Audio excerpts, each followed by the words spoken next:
Olá, meus irmãos, a paz do Senhor, tudo bem? Eu sou o irmão Alci Barbosa e esse é o nosso canal Mergulho nas Escrituras.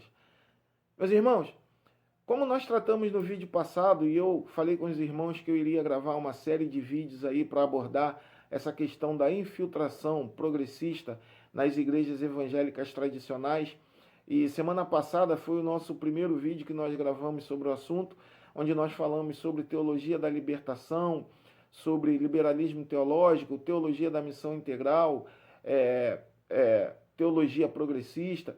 Soma-se a isso, agora também estão surgindo novas teologias aí, agora já temos também a teologia preta e a teologia feminista, que de teologia isso aí não tem nada, não passam de movimentos, de argumentos, de deturpações teológicas dos sagrados textos bíblicos, para que a Bíblia possa se adequar à conduta de quem se encontra no erro, e não trazer a pessoa que se encontra no erro a se adequar às condutas bíblicas. Então isso aí não passam de heresias, não passam de argumentos falsificados para poder distorcer as escrituras bíblicas. Mas nós vamos conseguir identificar esses movimentos, tá? Não passam de cavalos de Troia se infiltrando dentro da igreja para poder minar a igreja de dentro para fora. Stalin já dizia, a América é um tripé, Deus, pátria, família. Se nós destruirmos isso na América, a América corrói por dentro. A mesma coisa eles estão querendo fazer com a igreja. Destruir a igreja por dentro, se infiltrar na igreja para destruir ela por dentro. E com isso surgem alguns movimentos progressistas se infiltrando na igreja, dividindo o reino de Deus, dividindo alguns crentes, né, entre progressismo e conservadorismo, e nós vamos abordar esses assuntos aí com a intenção de alertar os irmãos em Cristo e alertar a igreja de Deus. Antes de nós começarmos a abordar alguns assuntos, eu queria que os irmãos dessem uma olhada nesse vídeo aí do Leonardo Salles e depois a gente comenta sobre o que ele fala nesse vídeo. Será que eu Bom, como os irmãos puderam perceber nesse vídeo, ele fala algumas coisas como ter gasto os 20 melhores anos da vida dele cantando música evangélica, ou melhor, ter desperdiçado os 20 melhores anos da vida dele cantando músicas evangélicas. Fala que ele está meio que infiltrado no meio onde ele não concorda com as pautas que são colocadas, né? Ele se diz declaradamente de esquerda, ou seja, posição política. Ele fala também que ele nunca concordou com isso e ele diz que em que ponto ele deu a entender que ele concordava com isso. Primeira coisa, meus irmãos, na verdade, o Leonardo Gonçalves, né, ele tem algumas pautas que, na verdade, são totalmente contrárias ao que as escrituras propõem. Por exemplo, ele é a favor da descriminalização das drogas. E basta nós vermos aí como famílias inteiras têm sido impactadas pelas drogas, e ele é a favor da descriminalização. Ele é a favor da descriminalização também do aborto, o que a Bíblia trata como sendo homicídio de uma pessoa ainda no ventre da mãe. Nesse vídeo também é abordado a senhora que aparece aí no vídeo. Ela fala também sobre Leonardo Salles e Kleber Lucas estarem sendo cancelados e atacados. Mas percebam, meus irmãos, eles próprios, principalmente o Kleber Lucas, né, tem gravado aí uma série de vídeos, vários vídeos, criticando as igrejas evangélicas, debochando da fé dos irmãos, debochando do pensamento bíblico dos irmãos. Recentemente ele fez até um vídeo, né, ridicularizando os irmãos, dizendo: crente, fala a verdade, você não ficou o carnaval todo com o refrão da música do Léo Santana aí na sua cabeça? Ou seja, eles gravam vídeos afrontando a igreja, criticando a igreja, ridicularizando os irmãos, e depois eles mesmos vêm gravar outros vídeos. Ou seja, eles sabem que quando eles criticam as igrejas, que são ortodoxas, que são conservadoras, eles sabem que vai haver uma reação, os irmãos vão se levantar, vão criticar também, aí depois eles vêm gravar outros vídeos dizendo, se vitimizando, dizendo que estão sendo perseguidos, estão sendo cancelados, que a igreja está propagando ódio, que os irmãos não têm amor, dizem que amam, mas não amam. Mas, na verdade, tudo isso é um método, meus irmãos, para poder colocar a igreja como uma instituição preconceituosa, tá bom? Para poder colocar a igreja como perseguidor dessas pessoas aí que têm um pensamento teológico contrário ao nosso.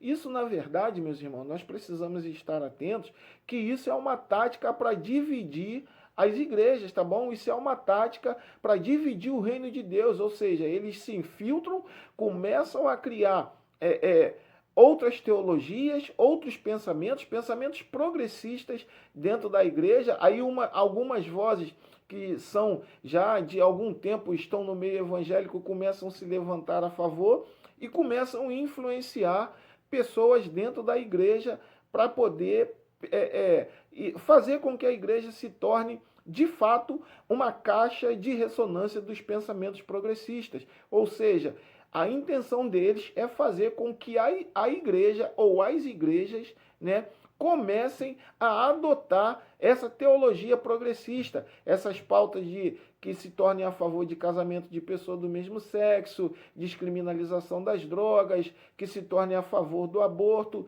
e outras coisas mais que a igreja não concorda. Então a intenção é minar a igreja de dentro para fora. Vocês querem ver uma coisa? Recentemente, né,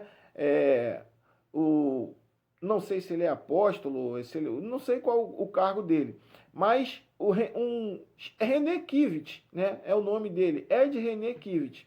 Recentemente, ele gravou um vídeo também dizendo que a Bíblia precisa ser atualizada. Ele já não é o primeiro que grava, que vem com essas ideias, dizendo que a Bíblia precisa ser atualizada, que a Bíblia está obsoleta, que algo que foi escrito há 6.000 anos, 4.000 anos, 2.000 anos atrás, não dá para se aplicar literalmente hoje. Porém, a intenção dele não é fazer uma leitura racional do texto. A intenção dele é atualizar a Bíblia, ou seja, ressignificar a Bíblia de forma que a Bíblia se adapte à conduta de quem está contrário à Bíblia. Dá uma olhadinha nesse vídeo aí.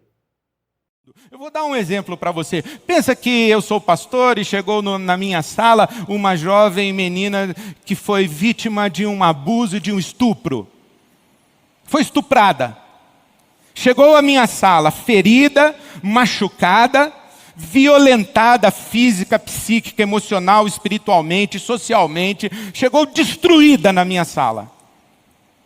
E eu digo para ela: minha filha, quando você sofreu essa violência, esse estupro, você estava comprometida em casamento com alguém? Você era noiva de alguém? Ela não teria condição de me responder, mas o papai e a mamãe diriam assim: não, pastor, ela é muito jovenzinha. Ela não. Falei: então não tem problema. Eu vou procurar esse rapaz que violentou você, e ele vai indenizar o seu pai e vai se casar com você. Fique tranquila, ele vai assumir você. Mas quando você diz assim: pastor, como é que você aconselha essa moça desse jeito? Falando: não sou eu que aconselho, não, é a Bíblia, é Deuteronômio 22. Que uma moça que for violentada no meio do campo, se não estiver prometida em casamento, basta que o abusador indenize o pai da moça e case-se com ela. É isso que a Bíblia orienta. É nesse sentido que eu estou dizendo que a Bíblia é um livro insuficiente. A ética bíblica reflete uma estrutura de sociedade daquele tempo, daquele mundo, daquela época. E não dá para a gente pegar um texto que foi escrito 4.000 anos antes, 3.000 anos, 2.000 anos e trazer para hoje aplicando literalmente o que esse texto está dizendo, sem perceber que nas suas linhas a Bíblia é insuficiente, mas nas suas entrelinhas, na revelação que traz a respeito do Cristo ressurreto, a Bíblia explode, promovendo uma grande revolução e uma grande transformação no mundo. Então a gente precisa atualizar a Bíblia, porque se eu não atualizo a Bíblia, e se eu leio literalmente e digo, está suficiente a leitura literal da Escritura, eu legitimo escravidão. Da mesma forma que tem gente ainda hoje legitimando o machismo, dizendo que o marido é o cabeça da mulher e a mulher tem que ser submissa, e não leu. Então, meus irmãos, perceberam os argumentos mais ridículos que ele usa para dizer que a Bíblia precisa ser atualizada, chamando a Bíblia, dizendo que a Bíblia é insuficiente, que os textos bíblicos são insuficientes para ser aplicados hoje. Usa até uma questão, né, totalmente fora de contexto, de Deuteronômio, lá no capítulo 22, a lei acerca do estupro, e o que ele usa é totalmente fora de contexto. Mas o que é isso, meus irmãos? São argumentos, né, para enganar os incautos, para poder dizer que realmente a Bíblia precisa ser reinterpretada. Mas por que a Bíblia precisa ser reinterpretada? Basta olhar os artigos que ele escreve. Basta conhecer os pensadores, os filósofos que ele cita positivamente em seus artigos. Ele faz questão de citar Karl Barth, um filósofo que dizia o seguinte, que a Bíblia não é a palavra de Deus, ela contém a palavra de Deus. Ou seja, na visão de Karl Barth, alguns textos eram divinamente inspirados e outros não, por causa da possibilidade de falhas humanas de quem escreveu a Bíblia. Mas a própria Bíblia diz que toda a Escritura é divinamente inspirada e proveitosa. Então a Bíblia não precisa ser atualizada. A Bíblia não é um livro que se tornou velho, obsoleto. A Bíblia não é um livro antigo, nem é um livro atual. A Bíblia é um livro eterno. A Bíblia é a palavra de Deus, é a vontade de Deus para nossas vidas. Mas a questão que se põe, o que é? É uma intenção não só de reinterpretar a Bíblia, mas já se fala que para destruir a cultura ocidental ou oriental, esses costumes judaico-cristãos, é preciso promover uma revolução cultural. E o que seria uma revolução cultural? Transgredir os costumes, tornar sem sentido aquilo que nós aprendemos desde o nosso nascimento, aquilo que foi passado de pai para filho, relativizar a questão de família, a questão de casamento, a questão de o relacionamento entre pais e filhos, enfim. Revolução cultural é tudo isso, é pegar tudo aquilo que culturalmente para nós é sadio e tornar obsoleto, tornar velho. E qual é a intenção disso? De que forma seria possível causar uma revolução cultural, espiritual, teológica, evangélica, corrompendo os costumes evangélicos, corrompendo a sã doutrina, colocando pessoas para influenciar revolucionariamente, tá, a nossa questão espiritual, para influenciar, né, principalmente os jovens, a se comportar de uma maneira a revolucionar culturalmente aquilo que as Sagradas Escrituras já deixaram para nós e que não é negociável. Vocês querem ver uma coisa? Tem mais um videozinho aí para nós darmos uma olhada? Dá uma olhada nesse videozinho aí da Priscila Alcântara, que cantou, né, que foi convidada para cantar na igreja do Ed René Kivitt, na IBAB. Dá uma olhadinha no vídeo aí. Achei que nunca mais nenhuma igreja me chamava para cantar. Gratidão eterna, viu? Achei que ia demorar. E ainda falaram que eu podia cantar mesmo boyzinho. Vou cantar boyzinho aqui, gente. O pastor tá aqui, ninguém me avisa, cara. Brincadeira, brincadeira. Eu falei que ia brincar com isso. Não podia perder a oportunidade. Thiago Skitter, por favor, senhoras e senhores, uma salva de palmas. Mas eu tô feliz mesmo. E é claro que eu atendi prontamente ao convite. É sempre bom poder a gente ser igreja, né? E, bom, oportunidades como essa é óbvio que sempre vão ter o nosso sim. Então a gente está muito feliz de estar aqui, feliz que a gente vai cantar junto. E vai ser muito legal, tenho certeza. E eu tô muito feliz que eu tô cantando numa igreja, gente. É sério, tô emocionada. Você acredita que chamaram a gente? A gente falou, nossa, deserdaram a gente pra sempre. Não, a Ibabe. Mas só a Ibabe mesmo, né? Vocês estão ligados. Vamos cantar, senão eu vou ficar falando muito besteira aqui. Vamos cantar. Então, meus irmãos, vocês perceberam como eles pretendem revolucionar culturalmente tanto a Bíblia como a sã doutrina e os costumes das igrejas tradicionais?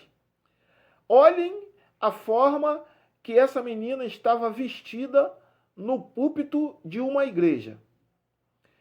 Olhem a chacota que ela fez com as igrejas, ridicularizando as igrejas, dizendo que pensou que nunca mais seria convidada para cantar em igreja nenhuma, mas foi convidada para cantar na Ibabe. Ainda disse que o pastor deixou ela cantar ali a música dela, se não me engano, se não me falha a memória, Boizinho, o nome da música. Só faltou ela dizer que o pastor deixou ela cantar sentadona. Cantou ali música do Ruge. E a igreja cantou junto com ela. A igreja cantou junto com ela a música do Ruge. E ela cantou música do grupo Ruge no púlpito de uma igreja. Não é nada contra o grupo Ruge ou outros grupos seculares que cantem música. Mas os púlpitos das igrejas são lugares sagrados para serem pregadas a palavra de Deus e louvores entoados ao nome do Senhor. Não são feitos para profanação daquilo que é santo, daquilo que é sagrado. E ela canta aí e faz uma série de chacotas contra a igreja, uma série de chacotas contra as igrejas tradicionais, se vestindo de uma forma muito vulgar, né, aparecendo aí no púlpito de uma igreja. Para que isso, meus irmãos? Para escandalizar, para causar escândalo. Tanto ela quanto o pastor Ed René sabiam que isso iria causar escândalo e que haveria muitas críticas em relação a esse comportamento. Mas é isso que eles querem. E eles estão conseguindo os objetivos deles, porque a igreja está se dividindo. Vocês querem ver uma coisa? Por causa desse vídeo, por causa dessa menina, por causa dessa apresentação, surgiu aí, a maioria dos irmãos tomaram conhecimento, uma live do pastor Leonardo Salles, onde ele acabou discutindo com o pastor Eliseu Gomes, Eliseu Rodrigues, não me lembro bem o nome, não lembro se é Gomes ou se é Rodrigues, mas os dois acabaram discutindo, né, ao vivo, causando, e isso traz uma má impressão sobre o reino de Deus.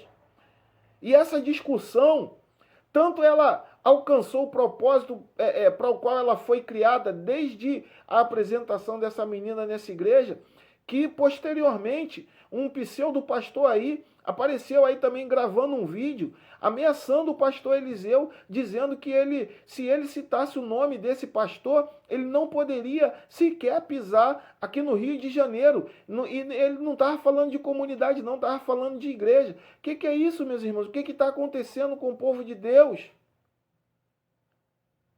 É esse progressismo maligno que está se infiltrando nas igrejas e corrompendo as igrejas.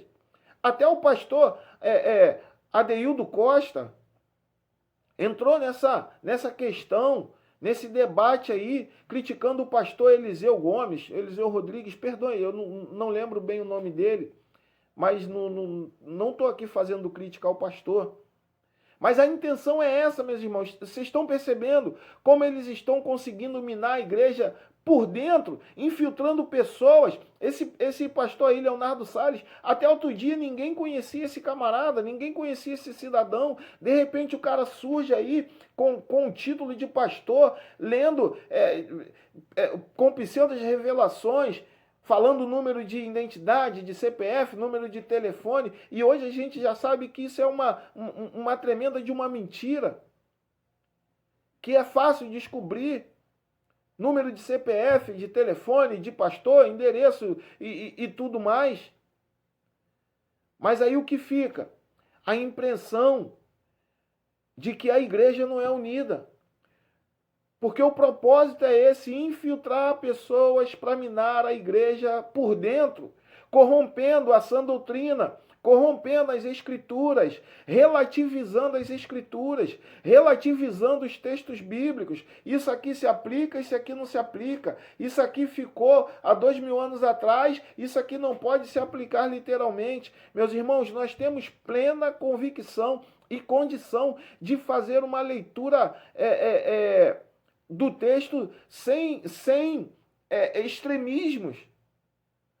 Todos que leem a Bíblia conseguem saber o que se aplica, o que é aplicável tanto nos tempos bíblicos e o que não pode se aplicar hoje. Como essa questão do estupro que o Ed René Kivitz colocou aí, nós bem sabemos que isso não se aplica no dia de hoje. Mas qual é a intenção? A intenção é relativizar a Bíblia.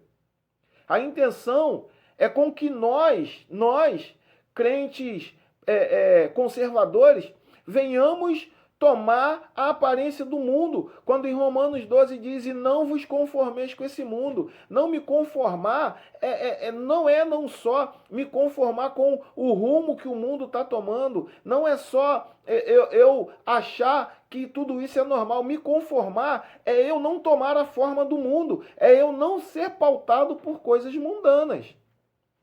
É isso que é não se conformar. Mas a intenção deles é mudar as escrituras de tal forma que nós sejamos um dia obrigados a aceitar e proibidos de nos posicionarmos contra. Sorrateiramente, essas pessoas têm causado confusão no meio evangélico. Quer ver mais uma coisa? Dá uma olhadinha nesse vídeo aí do Ed René Kivitz também, que causou muitos escândalos, inclusive por causa desse vídeo, me parece, ele teve que deixar lá a Igreja Batista, a convenção lá que ele fazia parte. Eu não sei se ele deixou espontaneamente ou se ele foi expulso, mas dá uma olhada nesse vídeo aí. E Jesus diz assim no versículo 10: se você conhecesse o dom de Deus e quem está pedindo água para você, você lhe teria pedido e ele lhe teria dado água viva. Eu tenho uma água divina para te dar. A mulher olha para ele e fala, que conversa é essa? E água viva é um eufemismo, porque aqui a Bíblia tem trechos impróprios para menores. Aqui água viva é uma água que jorra. É um esguicho. Tem um esguicho para te dar. Jesus está falando de água mesmo, ele está falando da virilidade dele e do sêmen dele. Que água viva é essa? Então, meus irmãos, perceberam os absurdos que ele fala nesse vídeo? Então, assim, os vídeos estão... É claro que não dá para colocar aqui o vídeo na sua íntegra. Então, eu fiz alguns cortes nos vídeos. Mas eu não fiz edição nos vídeos de forma a manipular o sentido literal do vídeo. Quem quiser... Eu tive que assistir todo o vídeo de tudo que eu postei aqui para saber se realmente a intenção era essa. Então, nós, para postarmos vídeos, para falarmos desse tipo de coisa, nós temos que assistir. Nós não podemos ser levianos e pegar ali um pedacinho e de mudarmos o sentido do que a pessoa quis dizer no vídeo. Então, nós que produzimos conteúdo, nós temos que assistir todo o vídeo. E ele foi extremamente desonesto no que ele falou nesse vídeo. E em tantos outros que ele tem falado também. Mas o que é isso, meus irmãos? Isso é para chocar, isso é para dividir, isso é para fazer com que as pessoas comecem a pensar na Bíblia de uma forma progressista. Vamos analisar, meus irmãos, as Escrituras. Não vamos dar espaço para esse cavalo de Troia, essa teologia progressista que está se infiltrando no meio evangélico. Isso não é teologia. Isso são deturpações das Escrituras para causar divisão no meio do povo de Deus.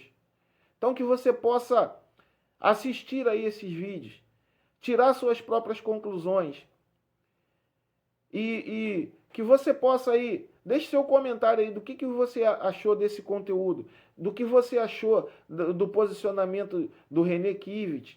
Se você vê a Priscila Alcântara como verdadeiramente uma crente em Cristo Jesus. Se você acha que esse evangelho progressista, ele traz coisas positivas ou negativas para o reino de Deus.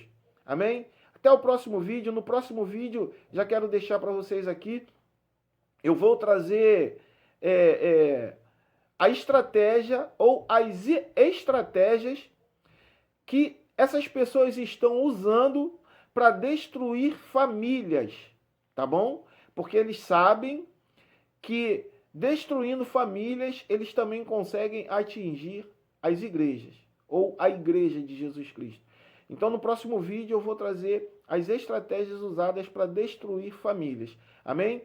Então, deixa a sua contribuição aí para o crescimento do canal. Se você gostar do conteúdo, se inscreva, deixa um likezinho aí. Não esquece de deixar o like, não. É muito importante para o nosso canal crescer, tá bom?